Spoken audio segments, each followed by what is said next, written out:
আসসালামু আলাইকুম সুপ্রিয় ভিউয়ার্স, প্রিয় শিক্ষার্থীবৃন্দ, তোমরা সবাই কেমন আছো? আশা করি নিশ্চয়ই ভালো আছো। আমি অনেক ভালো আছি। তো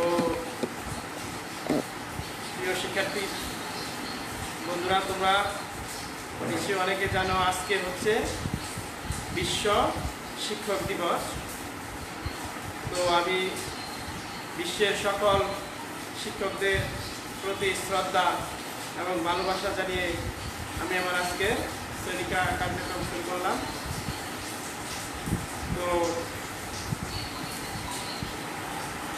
আমি সেলিম রেজা, সহকারী শিক্ষক, মনোরদিন মনের সহকারী, মনোরদিন সিন্ধি।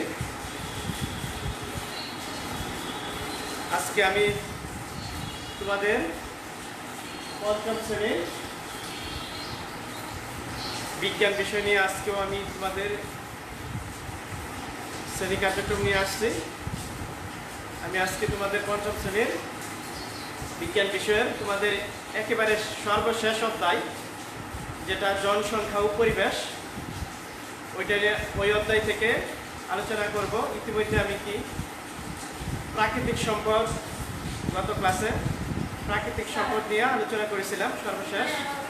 তো আজকে তোমাদের বিজ্ঞান বইয়ের সর্বশেষ অধ্যায়ের জনসংখ্যা ও পরিবেশ 14তম অধ্যায়, ওই অধ্যায় থেকে আমি পাঠদান নিয়ে আসছি। তো চলো শিক্ষার্থী বন্ধুরা, তোমরা বিজ্ঞান বই নিয়ে বসে পড়ো। তো প্রিয় শিক্ষার্থী বন্ধুরা, আমরা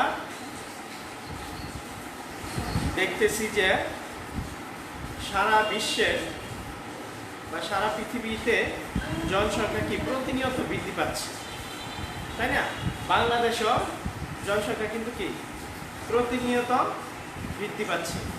তো জনসংখ্যা বৃদ্ধিটা অবশ্য কোনো কোনো দেশের জন্য আশীর্বাদ। হ্যাঁ, অনেক দেশের জনসংখ্যা বা জনবল শূন্য অনেক দেশ আছে যে জনসংখ্যার পরিমাণ অনেক কম। হ্যাঁ, অনেক যে সকল দেশের জনসংখ্যা বৃদ্ধির জন্য চেষ্টা করতেছে। আবার বিশ্বের কিছু কিছু দেশ আছে যেগুলি জনসংখ্যা প্রতিনিয়ত দ্রুত ব্যাপক হারে বেড়ে চলছে, যে ওই সকল দেশগুলা জনসংখ্যা সামাল দিতে পারতেছে না। তার মধ্যে বাংলাদেশ একটা হচ্ছে পৃথিবীর মধ্যে ঘনবসতিপূর্ণ একটা দেশ। তো জনসংখ্যা কিন্তু এই বেশি হলে কোনো কোনো দেশের জন্য অনেক সমস্যা হয়ে দাঁড়ায়। তো কি সমস্যা হয় ওইটা আমরা দেখব। আমরা জানি যে পৃথিবীতে বর্তমানে জনসংখ্যা প্রায় 700 কোটির উপরে। বাংলাদেশের জনসংখ্যা 16 কোটির উপরে। হ্যাঁ, ইতিমধ্যে হয়ে গেছে। তো আমাদের এই বাংলাদেশের জনসংখ্যা কিন্তু এত বেশি ছিল না। আমরা যদি লক্ষ্য করি যে যখন মুক্তিযুদ্ধ হয়েছিল 1971 সালে, তখনও কিন্তু বাংলাদেশের জনসংখ্যা এত ছিল না। 7 কোটি জনসংখ্যা ছিল বাংলাদেশের। সেই 1971 থেকে 2000 সাল বা 2020 দ্বিগুণের চেয়েও বেশি জনসংখ্যা ইতিমধ্যে হয়েছে। তো শিক্ষার্থী বন্ধুরা, আমরা একটা ডাটা অ্যানালাইসিস করে দেখি কি হয়েছিল। দেখো, পৃথিবীতে 1800 তোমাদের পাঠ্য বইয়ে হলো জনসংখ্যা ও প্রাকৃতিক পরিবেশ। এই অধ্যায়ে দেখো জনসংখ্যা কিভাবে পৃথিবীতে বৃদ্ধি পেয়েছে, এটা একটা চার্ট দেওয়া আছে। দেখো, 1800 সালের শুরুর দিকে বিশ্বের জনসংখ্যা ছিল প্রায় 100 কোটি। ঠিক আছে, যখন 1800 সাল। হ্যাঁ, বর্তমানে হচ্ছে 21 শতাব্দী চলতেছে 2000 সাল। তো বর্তমানে পৃথিবীতে জনসংখ্যা প্রায় 700 কোটি। অর্থাৎ 200 বছরে জনসংখ্যা বেড়েছে প্রায় কত? 600 কোটি বেড়েছে, তাই না? অনেক বেড়েছে জনসংখ্যা। যেখানে 2011 সালে আদমশুমারি অনুযায়ী বাংলাদেশের জনসংখ্যা ছিল 14 কোটি 97 লক্ষ। তোমরা দেখবা কিন্তু এই 1970 সালে আমি যেটা বলেছি 1970 সালে যখন মুক্তিযুদ্ধ হয় 1971 সালে তখন জনসংখ্যা ছিল মাত্র 7,60,00,000 মতো। এই 40 বছরে বাংলাদেশের জনসংখ্যা কি দ্বিগুণের চেয়েও বেশি হয়েছে।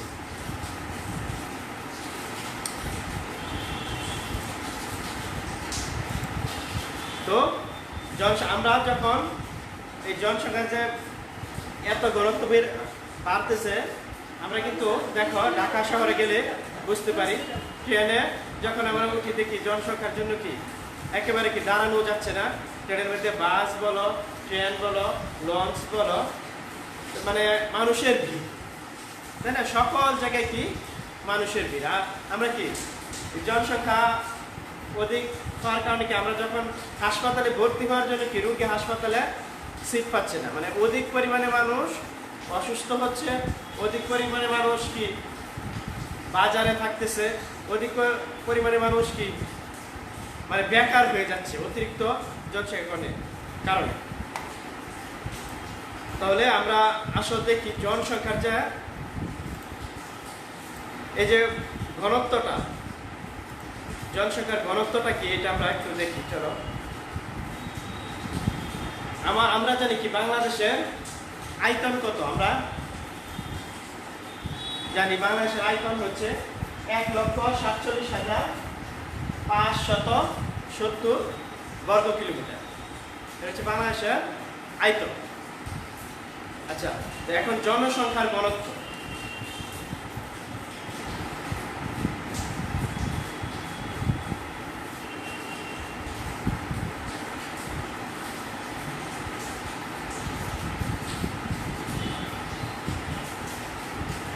জনসংখ্যার ঘনত্ব হচ্ছে প্রতি একক জায়গায় বসবাসরত মোট জনসংখ্যা, মানে কি মোট জনসংখ্যাকে ক্ষেত্রফল দিয়ে ভাগ করলে আমরা জনসংখ্যার ঘনত্ব পাব। মোট জনসংখ্যাকে ক্ষেত্রফল দিয়ে যদি ভাগ করি তা আমাদের বাংলাদেশের মোট ক্ষেত্রফল যে আয়তন যেটা 1,47,570 বর্গ কিলোমিটার, এটাকে দিয়ে যদি মোট জনসংখ্যা দিয়ে ভাগ করি তাহলে আমরা কি জনসংখ্যা ঘনত্ব পাবো। সেই অনুযায়ী আমরা দেখি যে পরিসংখ্যান করে বাংলাদেশের জনসংখ্যার ঘনত্ব অনেক বেশি। যেমন তোমাদের পাঠ্য বই একটা চার্ট দেখো, 1961 সালে বাংলাদেশের জনসংখ্যা ছিল কি 5,52,00,000। তোমরা একটু দেখো 1961 সালে ছিল 5,52,00,000। ঠিক তার আরো প্রায় কিছু বছর পরে 1974 সালে হয়েছে কি 7,64,00,000। তারপর 1981 সালে বাংলাদেশের জনসংখ্যা হয়েছিল 8,92,00,000। 1981 সালে ঠিক আরো 10 বছর পরে 1991 সালে কিন্তু তখন থেকে বাংলাদেশের জনসংখ্যা বৃদ্ধিটা একটা ব্যাপক হারে বেড়ে চলছে। সেই 1981 সালের পরে দেখো বাকি 10 বছরে বাংলাদেশের জনসংখ্যা কিন্তু 4 কোটি বেড়ে গেছে। 1991 সালে বাংলাদেশের জনসংখ্যা হয়েছে 12,93,00,000।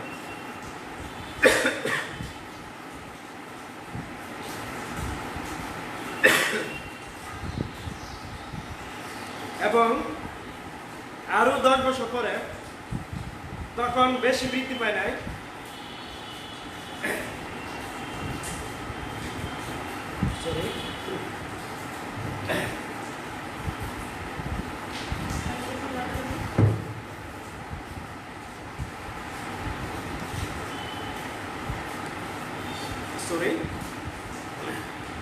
আরো 10 বছর পরে জনসংখ্যা হয়েছিল 12,93,00,000 2001 সালে। 1991 সালের পরে হয়েছে আদমশুমারি, তারপরে আদমশুমারি হয়েছে 2001-এ, সেটাতে হয়েছে 12,93,00,000। তার পরবর্তীতে সর্বশেষ বাংলাদেশের যে আদমশুমারি হয়েছে 2011 সালে, ওইটাতে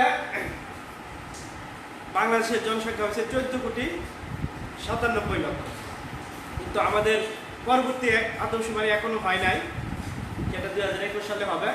কিন্তু ইতিমধ্যে বাংলাদেশের যে পরিসংখ্যানগুলো অপেক্ষা জানিয়েছে যে বাংলাদেশের জনসংখ্যা 16 কোটির উপরে পার হয়ে গেছে। তো আমরা জনসংখ্যার ঘনত্ব কিভাবে বের করবো আমরা একটু দেখে নিচ্ছি।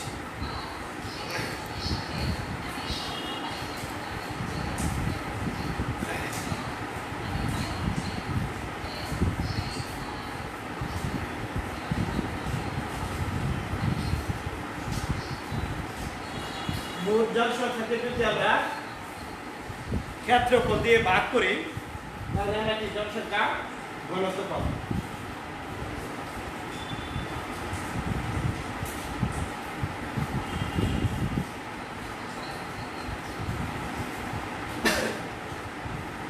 জনসংখ্যার ঘনত্ব সমান মোট জনসংখ্যা ভাগ ক্ষেত্রফল।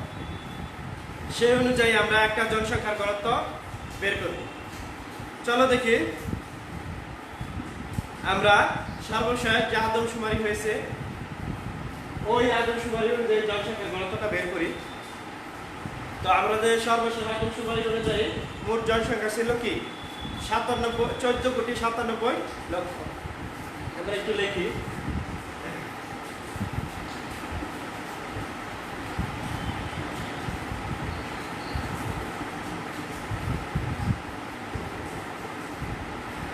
এটা হচ্ছে 14,97,00,000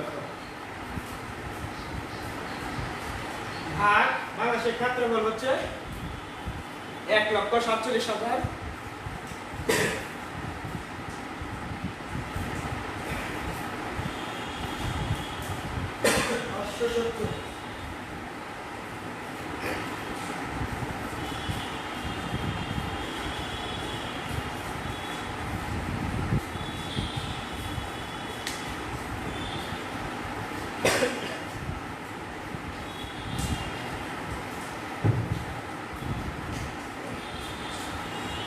মোট জনসংখ্যাকে মোট ক্ষেত্রফল দিয়ে ভাগ করলে আমরা জনসংখ্যার ঘনত্ব পাবো। আমরা 1,47,570 বর্গ কিলোমিটার একটু বাংলাদেশের আয়তন।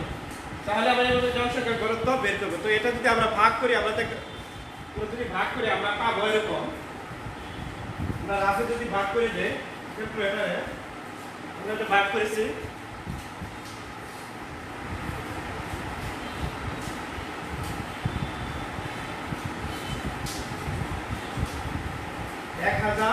1014.43 জন এরকম জনসংখ্যা প্রতি বর্গ কিলোমিটারে 1000 উপরে লোকজন বা বসবাস করতেছে। এটা গড় বাংলাদেশের সামগ্রিক গড়। কিন্তু ঢাকা শহরে গিয়ে দেখবে আরো বেশি, 1 বর্গ কিলোমিটারে প্রায় 8,000-এর মানুষ, 8,000-এর বেশি মানুষ বসবাস করতেছে। আবার গিয়ে দেখবে রাঙ্গামাটিতে বেশি কম হতে পারে, চট্টগ্রামের এলাকায় পাহাড়ি অঞ্চলে ওই জায়গায় গিয়ে দেখবে 50-70 জন লোক বসবাস করতেছে। তোমরা নিশ্চয়ই অনুমান করতেছ যে সরি আমার একটু ঠান্ডা লাগতেছে, আমার গলায় আওয়াজ ঠিকঠাক মতো আসতেছে না। তো এরকম হবে, এভাবে আমরা জনসংখ্যার ঘনত্ব বের করব।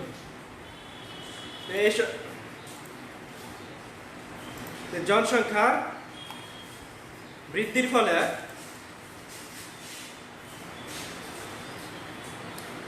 যে কি সমস্যা হয় এটা আমরা দেখব। দেখো জনসংখ্যা তোমাদের পাঠ্যবে 94 পৃষ্ঠা দেখো, জনসংখ্যা যত বৃদ্ধি পাবে মানুষের তত কি চাহিদা বাড়বে, তাই না?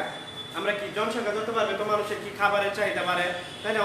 অন্য বস্তুর চাহিদা বাড়ে, বাসস্থানের চাহিদা বাড়ে, বাড়ি ঘরের চাহিদা বাড়ে, তাই না? টাকা পয়সা লাগে, মানে জনসংখ্যা যত হবে তো সকল কিছু বেশি বেশি পরিমাণে লাগবে। তো এতে প্রাকৃতিক সম্পদের উপর কি প্রতিনিয়ত চাপ পড়তেছে, যে জনসংখ্যা বৃদ্ধির ফলে আমরা কি করতেছি, গাছপালা কেটে ফেলতেছি, বসতবাটি করার জন্য গাছপালা বন জঙ্গল উজাড় করে ফেলতেছি। পরে কি আমাদের প্রাকৃতিক পরিবেশ বিনষ্ট হচ্ছে, তাই না? বাড়তি চাহিদা আমাদের জীবনে বিভিন্ন সমস্যার সৃষ্টি করে। যেমন আমরা কি জনসংখ্যা বৃদ্ধির ফলে খাদ্য, বস্ত্র, বাসস্থান, ভূমি ইত্যাদির ঘাটতি দেখা দেবে। মানুষ সহজে বিভিন্ন রোগে আক্রান্ত হবে, অত্যধিক ঘনবসতিপূর্ণ এলাকায় কি সহজে কি মানুষ রোগে আক্রান্ত হচ্ছে, মানুষ কি নোংরা পরিবেশে বসবাস করতে হয়, মানুষের জায়গা সংকুলন না থাকার কারণে বহু মানুষ কি বস্তিতে বসবাস করতেছে।